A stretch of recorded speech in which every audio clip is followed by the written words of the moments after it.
I'm sick and I'm dying and I needed a distraction. Alright, I'm still out of town. Okay.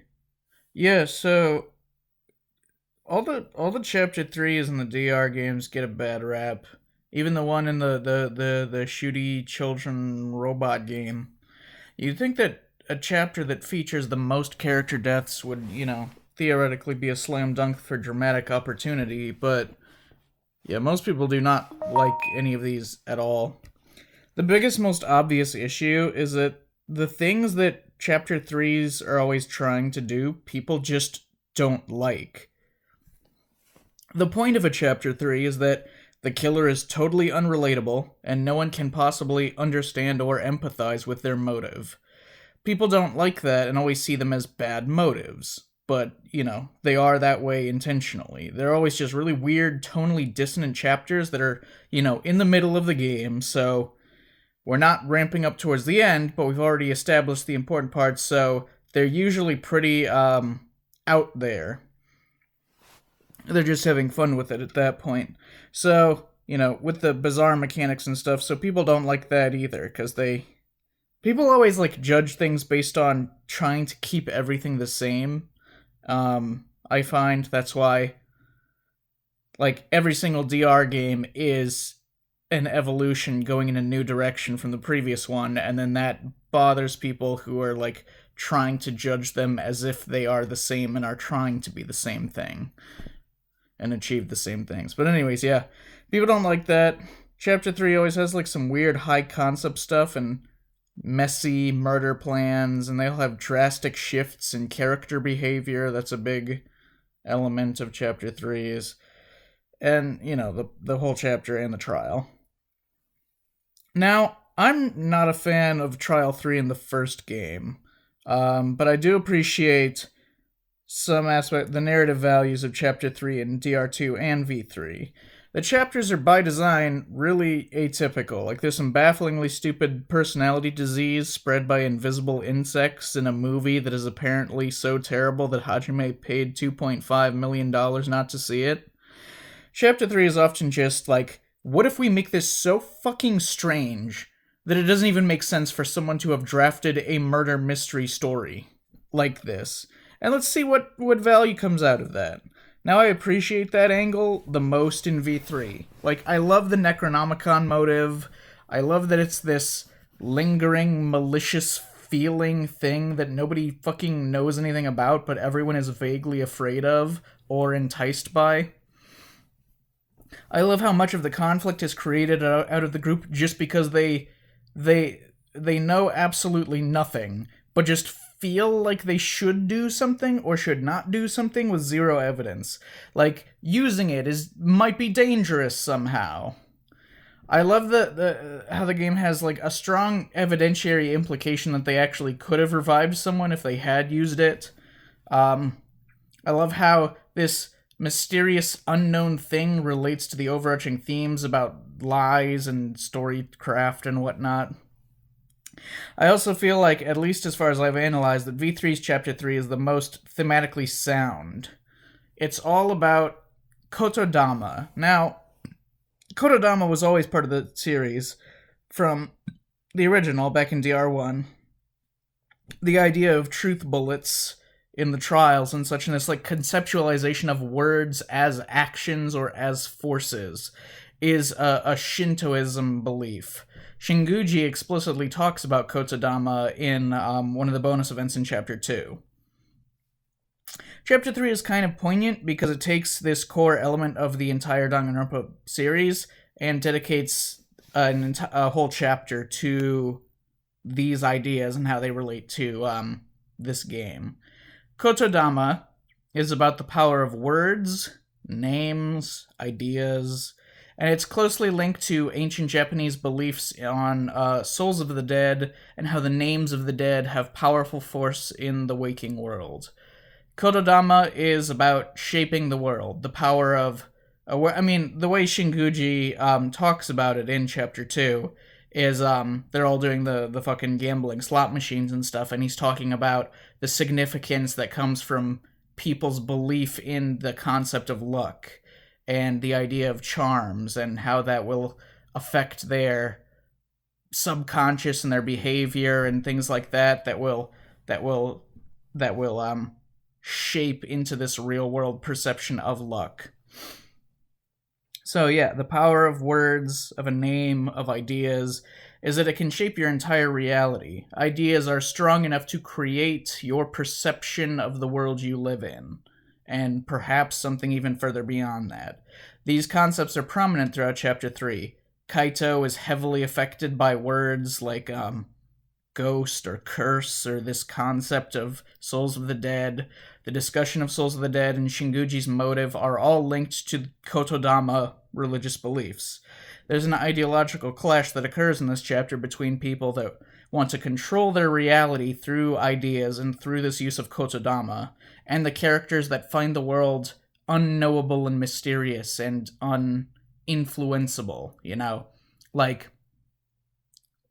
Shinguji was explaining how Kotodama interacts with human perceptions of luck, but then there's plenty of characters that consider themselves hardcore logicians that don't believe in things like luck or anything. They believe that they have this completely ironclad, cold perception of reality, and that they don't believe in anything outside of the laws of physics that they understand, or they don't believe in the supernatural or things like that. So, yeah. Even without any proven danger, just the concept of raising the dead controls the chapter to such an extent. Just these words that don't strictly mean anything. Angie showcases the power of words, the power of Kotodama, even focusing in on specific words, like how Gonta especially succumbs to the word grandma, etc., when Angie is trying to ingratiate him.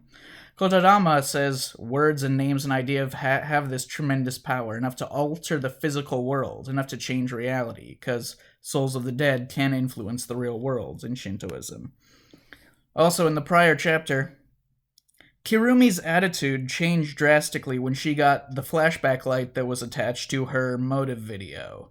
Angie destroys a flashback light in Chapter 3 because she's aware of the power of those memories and ideas, the power of the concept of the outside world and what it might do to the survivors. She is deeply aware of the effects of Kotodama. This chapter delves the most into religion through spirits of the dead, Shinguji, Angie, and wonders if certain things might be strong enough to influence reality beyond what seem to make physical sense to the quote-unquote logical people. In an earlier chapter, Miyu says that there is no fucking way that a flashlight can treat amnesia, but then she stipulates that by saying normally, under normal circumstances, but her statement is focused on that, it implied that, maybe she's saying normal concepts don't apply because they are in such an abnormal situation. The way this is framed has a very supernatural edge to it. Maybe things that should not be physically possible might be possible here. The laws of physics don't matter anymore. Maybe this killing game or something around us can make the impossible possible, quote-unquote.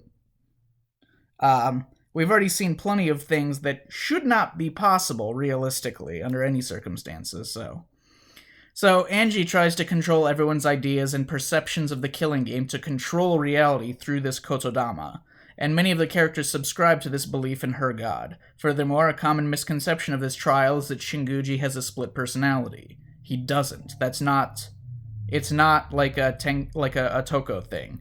Even as a fictionalized version of dissociative identity disorder, an exaggerated or fake fantasy version of it, that condition requires you to, dissociate. It's in the name, as in black out. Shinguji does not black out. He is fully aware of what is happening at all times. He's having active conversations with himself. No, this is clearly not a mental condition. This is an ancient religious practice. This is a Shinto belief in spiritual possessions and mediums. People would, for religious practice, act as mediums sometimes, maybe sometimes with the use of psychoactive substances, most often through special kinds of tea to induce an enlightened state of mind. They would attempt to feel the spirit through them and attempt to evoke that spirit through themselves.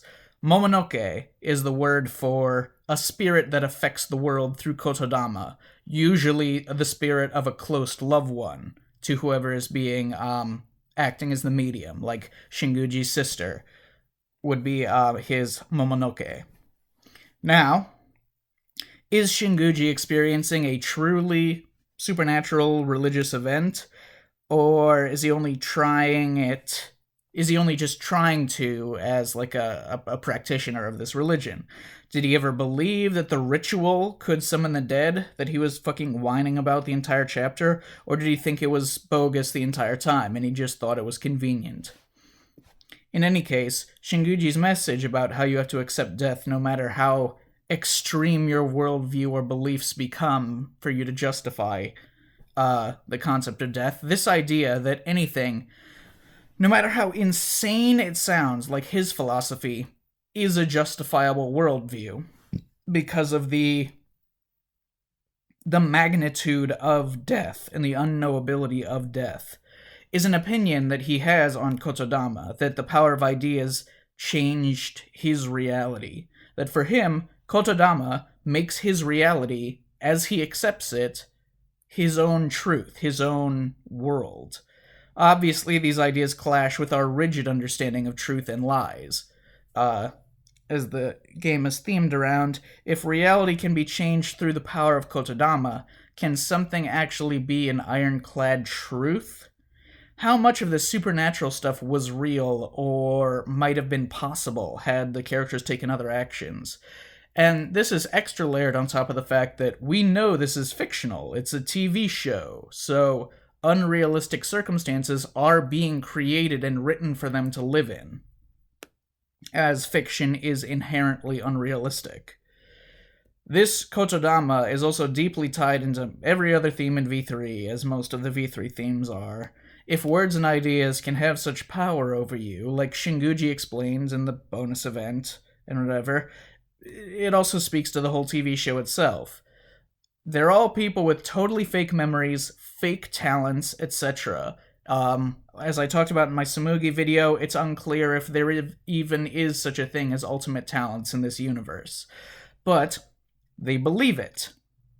They have these memories and these ideas of who they are, and the power of Kotodama, it can influence them and maybe make some of those things true to them, maybe, or manifest it through their explicit belief. That's all sort of, there's all sorts of debating whether or not people actually have their ultimate talents. Like, there's a lot of implications that they're just kind of normal people who believe they have ultimate talents, and compared to the previous two games where everyone is very clearly a superhero, they're superhuman, all talents, even the ones that the characters seem to actually have in V3, are much more muted and, like, down to earth.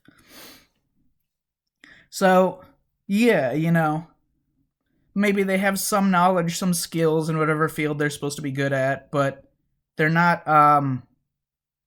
quite the same. Like, Saihara is just a normal fucking guy. He's very obviously just an average person. He's not that smart, you know? Kaede we also played as. She never plays the piano a single time in the main game. Even if you go to her research lab after it opens up, she will not play the piano in the game. Tenko is not particularly good at Aikido. Himiko is nervous to even do an extremely basic magic trick. Kaito is a trainee, etc. And as I've talked about in plenty of other videos, the back and forth between people believing things or wanting to believe things and them being truth or lies or whatever is the whole complex crux of the game, right? Things are both true and false at the same time all over the place here. They are normal, but they are also ultimates. They are weak, but they are strong. The truth is, the truth is this, but it's also that. You know, it's also similar to the thing. They mildly wave near the end of Danganronpa 2 that, you know, this idea that if they think they're dead, in the simulation. If you die in the game, you die for real. If you think you're dead, you'll die in real life because your brain believes it strongly enough that it affects your physical body and it becomes true in some way. This is Kotodama. And this is V3. All these themes kind of loop back around on each other and are interconnected like this. So what was physically possible in Chapter 3? What could have been possible had they believed in it strongly enough? How powerful is the influence of Kotodama? And what happens when two people use Kotodama towards contradictory goals? Was Angie's Kotodama good enough to morph their reality into one without violence? Without the killing game continuing, if only Shinguji's Kotodama didn't ruin it?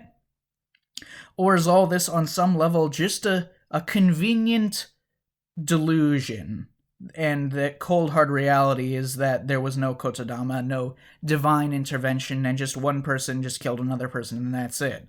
And like I mentioned, this all ties into belief and trust, and Oma thinks he's not naive because he doesn't trust anything, but he is clearly naive because he has to assume that all of these things aren't possible. Like, he has to believe something about the world for him to base anything off of anything, and maybe that thing is wrong, maybe he believes in the laws of physics, but maybe those could be altered by Kotodama. He assumes that he's smart enough to recognize all things that are not possible by divine force, whatever. He doesn't understand that he's still creating his own reality for himself through Kotodama, a reality built on suspicion of everything, like a fucking high school Redditor who thinks he's the smartest person in the world just because he dislikes and is suspicious of everything. One thing we know for sure is that Shinguji's reality he lived in caused this horrible tragedy. I mean, we can see the end results of it. The Kotodama's influence over the world, his mastery of Kotodama, his expert ability of Kotodama, and suggestion and use of it over others caused this. Angie was skilled at Kotodama. She could use the power of words and ideas to control people very well. But Shinguji was always going to be a better master of Kotodama than her, as the art dates back to ancient Japanese Shintoism. And we see in this chapter how he uses Kotodama to influence the others, to read the others.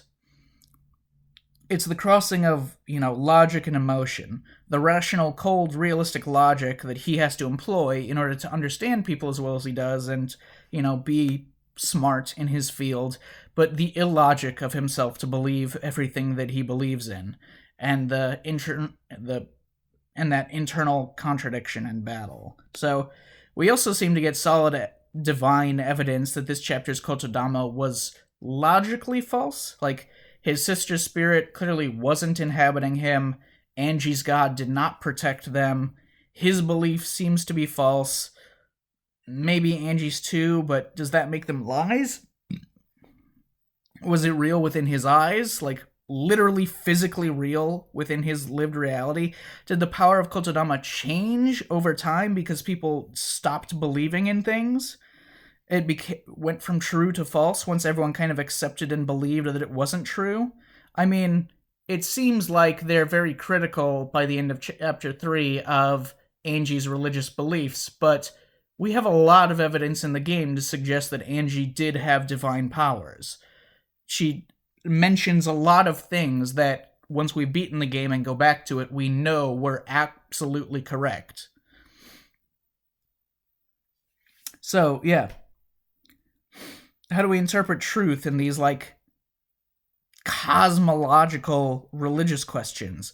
Is it always good or right to let people believe what they want to believe, to create their own realities no matter what? Can anything be true just because you try your hardest to believe it? I mean, most of the evidence in the game proves that, Angie's god is real, or so how omnipotent is the force of this? Because, can